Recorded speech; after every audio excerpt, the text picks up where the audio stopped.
Hello YouTube, this is Thomas Judge back once again with another YouTube reading guide series. Today is the 11th and final of 11 videos I've been releasing over the last few weeks, each of which has been covering a specific DC universe-wide event. I've been creating these guides, initially at least, as a byproduct of creating my Superman reading order, which I've actually been releasing interspersed with these videos.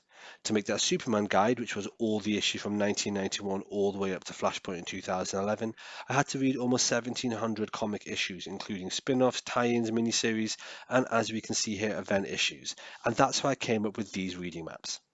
Unlike the Superman reading guide, which is the form of a Google Sheet because it's relatively linear, even though it's split into 14 sections, the maps for DC events are generally going to be infographics, at least where that is warranted.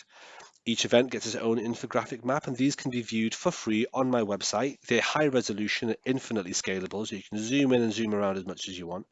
This playlist is going to contain a guide to every single DC event video in chronological order, taking it up to 11 videos in total with today's final video.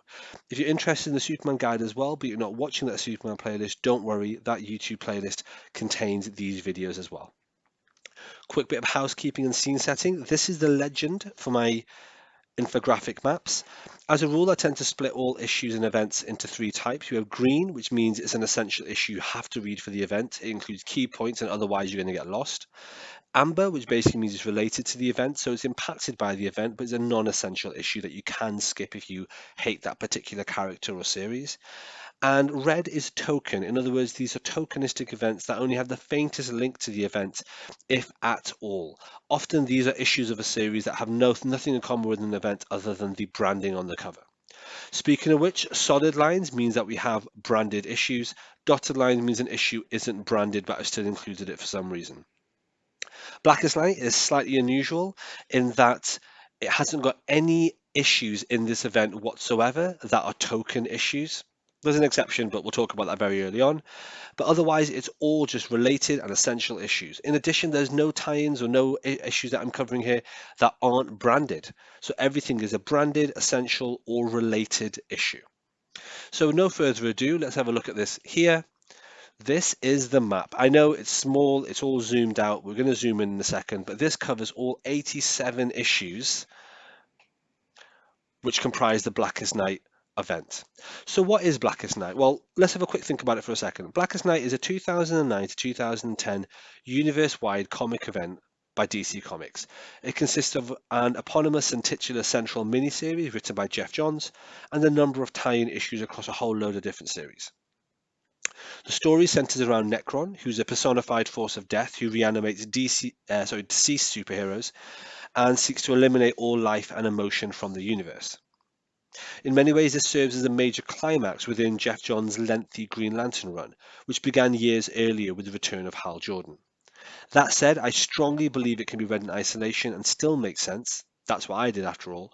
Although I also think that reading the preceding Green Lantern issues would definitely add depth to the story. Now, before we go back to the map, I just want to point out this event is collected in an omnibus by DC, which is huge, by the way. It's one of the thickest omnibuses I own, just at all. It's huge. But this omnibus still doesn't collect the entire event. And so there's a few things here I want to talk about before we dive into the map. To start with, there are several issues with the branding Prelude to Blackest Night that aren't collected in the omnibus.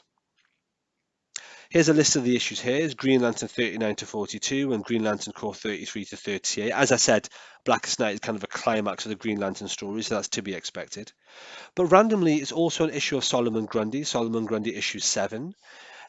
This is a completely token issue. It's standalone and it just has an arbitrary moment at the end where a black ring, which is the evil Blackest Night resurrection rings, turns up. And it then ends saying to be continued in Superman Batman number 66. Ironically, that issue, much like this issue, isn't collected in the omnibus. In addition, we have Titans number 15. This is a token issue and has nothing to do with anything related to Blackest Night. So after those uncollected Prelude issues, you have the omnibus, and I showed you a picture of it a moment ago. Well, the issues in the omnibus in sequence are here. I'm not going to read all these out because that would be tedious even by the standards of this channel. What I will point out is that there is one short 7-page story in the middle marked Untold Tales of the Black Lantern Corps, The Birth of Necron, which is in the omnibus, but I could not identify that where this is found physically outside the omnibus. Fortunately, I do have the omnibus. If you're interested in this, obviously pause it, write all these down if you want. If you want a written guide is available, and I've talked about that in other videos, and I'll be talking about it at the end of this video as well. Separate to this, I'm also going to show you a list now, which is a list of all the branded issues for Blackest Night that aren't collected in the omnibus. And you can see this list here. So with that out of the way, let's get back to the map here. And what we can see on the map here is all the issues I have with a little bit of exciting branding on the side.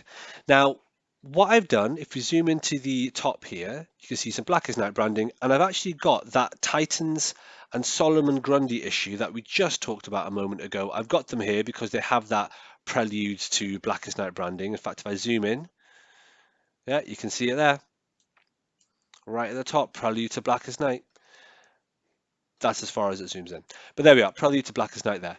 So what we're going to do is I've got those here, but I view those both as completely token issues. That's why they're in red. What I am going to do, however, is I'm just going to talk through at this scale without zooming in and around too much. I'm going to talk through all the issues we need. It's a relatively linear sequence. So hopefully you'll appreciate the fact that I've kind of nested this so it's not a massive, incredibly tall, thin reading map, and you can just follow the line as it snakes around. So after those two irrelevant token issues, we have Green Lantern issue 43, Blackest Night 0, Blackest Night 1, Green Lantern Corps 39, Green Lantern 44, and Blackest Night 2. And that's the sequence to read them in. After that, we have got a couple of related issues which really need to be read here specifically. So with that, we have Starman issue 81, so you can see that here. And then Question issue 37 and Powers of Shazam issue 48. So there are 3 one-offs to be read there. Then we have a couple of other one-offs. I'm just going to show you here some Superman issues. Now this is a series. It's a 3-issue series, which is Blackest Night Superman. Issue 1 is here. Issue 2 is here, and then issue 3 is here. Literally read it in that sequence. These kind of intersect with the world of New Krypton, which we were just talking about in yesterday's video, which was the 13th era of Superman reading, and it covered the whole of New Krypton. And it's what led me into reading the Blackest Night series. That and the fact it was on my shelf and I've never got around to reading it before. At the same time as Superman, it's worth noting that over here on the other side, we actually have Batman. There you go. Everyone loves Batman. So we have a Batman series, Blackest Night Batman issues 1, 2, and 3. Again, these are related, they're not essential. You can read them, you can leave them. But either way, if you want to read the Batman 3-issue miniseries, or if you want to read the Superman 3-issue miniseries, if you want to read those 3 randoms just above them, then now is the time to do it after Blackest Night 2. That takes us back into the green, and these 3 issues here are pretty straightforward. It's Green Lantern 45, Green Lantern Corps 40, and then Blackest Night issue 3. This then takes us into some more random related issues. Let's start off with the ones on the left. What do we have here? We have Catwoman number 83. That's just a related issue. We then have Teen Titans 77, which then follows on in Teen Titans 78. If you like Teen Titans, there you go. Again, they're related issues. We have Rebels, and Rebels is Rebels number 10, Rebels number 11, and then that leads into Phantom Stranger number 42. And those are all related issues. Just zooming out and moving over to the other side. We have Adventure Comics 4, which leads into Adventure Comics 5, related issues. And then over here, we have Suicide Squad. Now, it's interesting to note Suicide Squad 67 leads into Secret 6, number 17, which leads into Secret 6, number 18. And then here on the right, we've got Batman Superman. This actually follows on for the Solomon Grundy irrelevant issue, and it's Superman Batman issue 66, which then leads into Superman Batman issue 67. You can see the branding there. They're related. They're okay. They're not especially interesting. I wouldn't worry about them too much. Okay, we then get back into some more essential issues. Well, just looking at these, we've got Green Lantern 46 there with the pink cover. Then we've got Green Lantern Core 41. And we then have the Blackest Night Titans trilogy. But these 3 issues, despite being a mini-series, are essential, unlike the Superman and Batman ones. Okay, let's zoom out a bit again and let's have a look over here. We've got Weird Western Tales, number 71, which is just a related issue, so that's just something to see over there. And then what we have here is on the side, we've got a couple of Outsiders issues, issues 24 and 25. These are explicitly set after Blackest Night Titans 3. This one here, you can see up here. So if you want to read them at all, that's the time to read them. Okay. That then takes us into some further essential issues. So what we have here is Blackest Night number 4 and Green Lantern number 47. And then we've got a couple more related series. So over here, you can see we've got 3 JSA issues. This is a mini series of JSA Blackest Night, issues 1 to 3. Read those if you like. They're okay. They're okay. And then as well as that, let's go over to the side here. We've got 3 little pairs here. Sounds like I'm playing poker, doesn't it? We've got Booster Gold, issues 26 and 27, as you can see in the middle there. We've got Doom Patrol 4 and 5, as you can see on the right-hand side there. And we've got Justice League of America 39 and 40, as you can see on the left. And then, and this is a controversial decision, I know, over here, you got one related issue, which is the first issue of the 3-issue Blackest Night Wonder Woman series, which is issue 1 of Blackest Night Wonder Woman. I know that's going to be controversial because the later issues are going to be very important, but I stand by it. Let's move down and start looking at more essential issues. We have, and again, always just follow the line across. We've got Green Lantern Core 42, Green Lantern 48, Blackest Night 5. That then takes us to Green Lantern Core 43, Green Lantern 49, and Blackest Night 6. But the story continues. We have more essential issues. This is where the Wonder Woman miniseries continues, and I would argue that whilst Blackest Night Wonder Woman issue 1 was only related, so if you can't track it down, it's not the end of the world if you don't read it. You do have to read Wonder Woman issue 2 and Wonder Woman issue 3. Subsequent to that, we have another essential miniseries. So this is the Flash Blackest Night miniseries, which is Blackest Night Flash issue 1, issue 2, and issue 3. At this point, we have a momentary reprieve because we have 2 different related issues. So what we have here is on the side, we've got Green Arrow 30, which is this issue here. That's a related issue and a damn good one, if I don't mind saying so myself. But at the same time, if you don't read it, you will survive. And then next to that, we have Adventure Comics number 7, which is also a related issue. Let's zoom out for just a moment here. Right. And now we've got a whole block of essential issues. I'll go through them in their little trilogies that I've set up here, but this is slightly arbitrary. The exact sequence is Green Lantern Core 44, Green Lantern 50, and then Atom and Hawkman 46. Next is Green Lantern 51, Green Lantern Core 45, and then Blackest Night 7. And then Green Lantern Core 46, Green Lantern 52, and Blackest Night 8. And the final issue doesn't end there. The final issue, or the epilogue issue as far as I consider it, is Green Lantern Corps number 47. You'll notice that Brightest Day branding. We'll talk about that in just a moment. But before we do, I just want to talk about some kind of tail end series or issues that you might find interesting here, which are over here in yellow. These are related issues, and it's the Book of the Black, which is related as a single issue, and then a trilogy called Blackest Night of the Core 1, 2, and 3. So we've got those here. And there's also a one-shot called Untold Tales of Blackest Night as well.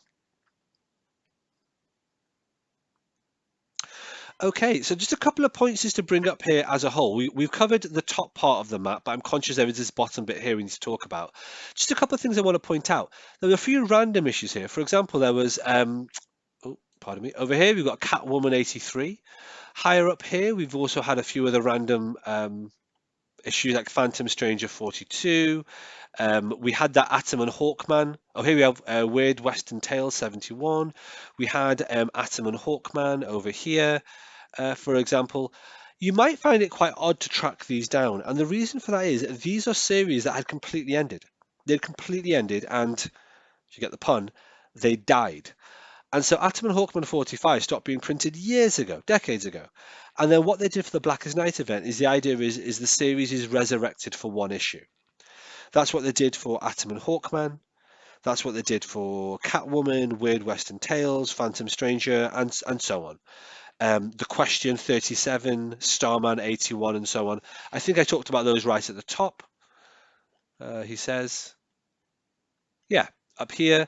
And again, these are sort of random resurrected stories. So you might find it slightly odd to try and track down these issues, but that's because these are just one-off issues continuing on a series. So the Question went to issue 36, for example, and then they resurrected it for issue 37. It's a little good marketing gimmick, but actually not a bad one. I'm going to zoom back out now, and this is the full map. But what I want to talk about now is that bit at the bottom where I said that final issue has branding on it saying Brightest Day. And I'm going to explain exactly what that is. So, following the end of Blackest Night, DC launched Brightest Day, which is a 25-issue fortnightly series written by Jeff Johns, who's the Green Lantern writer, and Peter Tomasi, who was the Green Lantern core writer. And the story is a direct follow-up to the Blackest Night storyline. In other words, it depicts the aftermath of the events of this storyline on the DC universe. Also, I should point out, Action Comics is also going to go on to feature a story arc in which Lex Luthor starts a universal quest to locate the power source of the Black Lantern Corps. But that's one of the reasons I had to read this event as well, because it's crucial for your Superman reading. Anyway, what happened with Brightest Day, as we can see right at the bottom here, is that what DC did is DC actually released a specific series. Now, this is collected in an omnibus, which I have. It's also collected in these three trade paperbacks, Brightest Day volumes 1 to 3. And these collect the 25 issues, which are issues 0 to 24. I'm not going to have a list of 24 issues cover by cover in linear order, because even for my purposes, that's a bit tedious. But I just wanted to say Brightest Day is a sequel event, and it's a sequel event to Blackest Night. As well as the Brightest Day branding, there's then also another few issues that have a branding saying Brightest Day Aftermath. One of those is that Superman story I was telling you about, where Lex Luthor is hunting down the power source and so on. That's branded Brightest Day Aftermath and is the reason that I've been reading The Blackest Night. As well as that, we have these three issues, which are Search for Swamp Thing. It's a 3-issue miniseries and is branded Brightest Day Aftermath. In addition, there's one issue with the Atom in it, which is a token unrelated issue that basically just exists to set up backup stories starting in Adventure Comics 516. But if you do see that knocking around, it's the Atom Brightest Day Aftermath branded issue. It's annoying and not very good. So I'm going to pan back slightly. So that was the Brightest Day kind of sort of not really an event per se. It was like a branding period that lasted a year after Blackest Night. Now, outside that central series, which we can see here, there were several series that had lengthy arcs that contained Brightest Day branding on the cover. I'm going to list them here. You can see them on the screen. This is the full list. But I haven't read them personally because this is now veering way, way, way out of the ballpark of doing a Superman reading guide. If, for example, in the future I was going to do a Birds of Prey reading guide or a Green Lantern reading guide or maybe Justice League of America reading guide or something like that, then I'd be much more likely to read Brightest Day. But none of this branding impacts with Superman, which is what I'm trying to maintain a laser focus on right now. Okay, back to the map here. So that's Brightest Day. Like I said, this is an epilogue to Blackest Night, but I just stuck it in at the end here because it makes the most sense. This is the map. It's available on my website. Please feel free to check it out and look at it and make notes of it. And as I say, written guide will be available. I'll talk about that in a second. One thing that I just want to point out though is that this is, for the moment, the last DC event I'll be doing in this series. Now, I am aware there are other events that I haven't necessarily covered. Final Crisis, for example, potentially things like Amazon's Attack and things like that. But what I'm doing is I'm focusing right now on the character study of Superman. And once I finish my Superman reading order, I'll be moving on to other things. If I do eventually come back to doing a reading order for Wonder Woman or Flash or Aquaman or something like that in this kind of way, and it intersects with other DC events, I'll bring those in and I'll add to this playlist as we go. Hopefully that allays any concerns. Thanks for watching. Let's get into the admin if you want to look at the written guides or any further information on this. And there we have it. In case you're interested in knowing where these resources are, so the guides, the maps, and so on, they're all available on my website. They're all available for free. You can go into the website, which is nogodsorkings.com, and download the Google Sheet for the Superman reading order, or you can go on the website and look at these reading maps for all the various DC events and a whole bunch of other things I've got on there to your heart's desire. If, however, you are interested in a written version of this guide, then it is available on Amazon. I've recently just self-published it. It is the cheapest possible tier you can get on Amazon. So it's 79 pence UK, 99 cents American, and so on. It's free if you're on Kindle Unlimited, and there is a free sample on the website as well. The reason I put this onto Amazon is kind of a proof of concept. I'm interested to see if people are interested in the written guides, whether or not people want to pick them up. And also, it's a good way for me to bat off all the people that are going to be in the comments asking for a Batman guide. If you want a Batman guide, I don't really particularly have any interest in doing one, but I will do one if this book gets 500 reviews. So if this book gets 500 5-star reviews, then I will start doing a Batman reading guide at some point. I don't think that's going to happen, but there we are. Of course, feel free to support the channel by picking this up. Of course, like, comment, and subscribe. But as always, the best way to support the channel is by picking up one of my other books, which isn't a non-fiction reading guide. It's actually a fictional, completely original superhero story. It's prose, so not a comic or words, but it's about superheroes in just a really interesting kind of post-apocalyptic dystopic idea. The first 4 books of the series are out, and if you want to support, please pick that up. Thanks for watching. Until next time, stay classy.